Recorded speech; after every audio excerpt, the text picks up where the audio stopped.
Bertemu kembali dalam pelajaran bahasa Yunani Perjanjian Baru. Kali ini kita akan melanjutkan pelajaran kita masih dalam topik tentang kata sifat yang sudah kita lihat pada video sebelumnya. Namun pada video kali ini kita ingin melakukan beberapa latihan yang bisa membangun kita untuk lebih memahami penggunaan daripada kata sifat. Dalam video ini saya memberikan contoh-contoh yang relevan yang berkaitan dengan kata sifat. Secara khusus, saya akan memakai kata agathos sebagai kata kuncinya karena memang kata agathos ini sudah sangat umum bagi kita dan sudah sangat terbiasa untuk kita lihat. Jadi dalam kalimat-kalimat yang akan Anda lihat nantinya, Anda akan melihat setiap kalimat itu ada kata agathos di dalamnya. Intinya adalah Anda akan diberikan kalimat di mana kalimat tersebut dalam bahasa Yunani dan kalimat itu sebenarnya saya susun berdasarkan kata agathos dengan semua kata kerja yang sudah kita pelajari, kata benda yang sudah kita pelajari dari pelajaran-pelajaran sebelumnya, dan kalimat itu saya susun sedemikian dan Anda dituntut menerjemahkan kalimat itu ke dalam bahasa Inggris dan ke dalam bahasa Indonesia. Saya akan mempertunjukkan terlebih dahulu bahasa Yunaninya, maka ketika bahasa Yunaninya sudah muncul, Anda dituntut untuk menerjemahkannya dalam 10 detik ke dalam bahasa Inggris. Setelah terjemahan bahasa Inggrisnya sudah keluar, maka Anda harus menerjemahkannya ke dalam bahasa Indonesia dan waktu yang diberikan bagi Anda hanya 5 detik. Jadi total keseluruhannya hanya 15 detik. Dan saya memberikan kepada Anda melalui video ini sekitar 60 kalimat singkat dengan menggunakan kata kunci agathos. Dengan kata lain, Anda akan melatih diri melihat sebuah kalimat, baik itu kata sifat yang berbentuk predikatif ataupun atributif. Anda harus menerjemahkannya sedemikian sehingga Anda bisa memiliki waktu yang cukup untuk menerjemahkan setiap kalimat yang akan saya berikan. Jadi kalau Anda merasa waktu yang saya berikan tidak cukup, maka Anda perlu untuk mempostnya terlebih dahulu, lalu memberikan jawaban Anda. Tapi semakin cepat Anda bisa memberikan jawaban, maka akan semakin baik bagi Anda, karena Anda berarti sudah menghafal kosakatanya dan mengerti tata bahasa yang sudah kita pelajari selama ini. Maka sekarang saya akan memberikan 2 contoh terlebih dahulu, dan setelah itu Anda akan menerjemahkannya sendiri. Ini adalah contoh yang pertama. Contoh yang pertama, agate zoe agate, ento Yesus Kristus. Agate zoe itu adalah dalam bentuk atributif, dan dalam bentuk atributif itu sendiri bisa diterjemahkan dengan 2 cara. Jadi saya memberikannya dalam warna yang berbeda sebagai opsi yang kedua untuk menerjemahkannya. Jadi artinya sebenarnya adalah a good life in Jesus Christ. Hidup yang baik di dalam Yesus Kristus.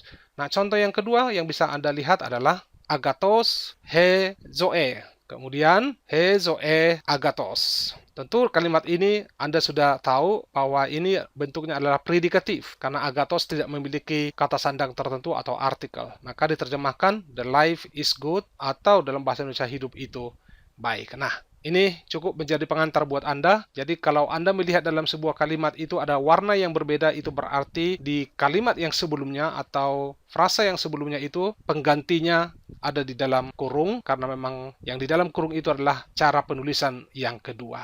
Mudah-mudahan latihan ini akan menolong Anda, persiapkan diri Anda. Anda dituntut untuk menerjemahkan 60 kalimat sederhana, dan setiap kalimat itu memiliki kata agathos atau good. Mari kita memulainya.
Demikian 60 kalimat sederhana yang memakai kata agathos sebagai contoh-contoh yang bisa Anda lihat dan pelajari melalui video ini. Saya yakin Anda bisa menikmati akan contoh-contoh yang ada. Tentu dalam terjemahan bahasa Indonesia terkadang ada terdengar sedikit janggal, tapi demikianlah kita untuk sementara bisa menerjemahkannya. Kita tidak ingin membuat kalimatnya terlalu halus, karena kita yang paling utama mengerti secara harfiah penerjemahan formalnya seperti apa, itu yang harus kita pahami terlebih dahulu. Perlu Anda ketahui bahwa kalimat-kalimat yang ada di sini adalah kalimat yang saya buat sendiri, tidak diambil dari Alkitab, meskipun sebagian ada ide yang diambil dari Alkitab atau pemikiran-pemikiran jalan cerita yang diambil dari Alkitab. Tapi kalimat yang ada ini bukan diambil murni dari Alkitab. Nanti kita akan lakukan hal yang sama, kalimat-kalimat seperti ini, tapi dikutip dari Alkitab. Nah, itu akan kita lakukan ketika tiba saatnya. Tidak lama lagi kita akan mempelajari itu. Ketika kita sudah mempelajari satu tenses lagi, yaitu imperfect, active, indikatif, maka kita akan memakai Alkitab sebagai contoh-contoh yang untuk kita lihat bagaimana sebenarnya penggunaannya di dalam Alkitab Perjanjian Baru. Jadi saya berharap mari belajar terus, ulang dan ulang kembali. Mudah-mudahan apa yang saya berikan ini bisa bermanfaat buat Anda, memotivasi Anda untuk semakin mengerti firman Tuhan, membuat Anda untuk semakin giat belajar dan membuktikan diri sebagai pelayan dan hamba Tuhan yang layak di hadapan Tuhan, karena Anda bisa mengerti maksud Tuhan yang disampaikan Tuhan dalam firman-Nya dalam bahasa Yunani.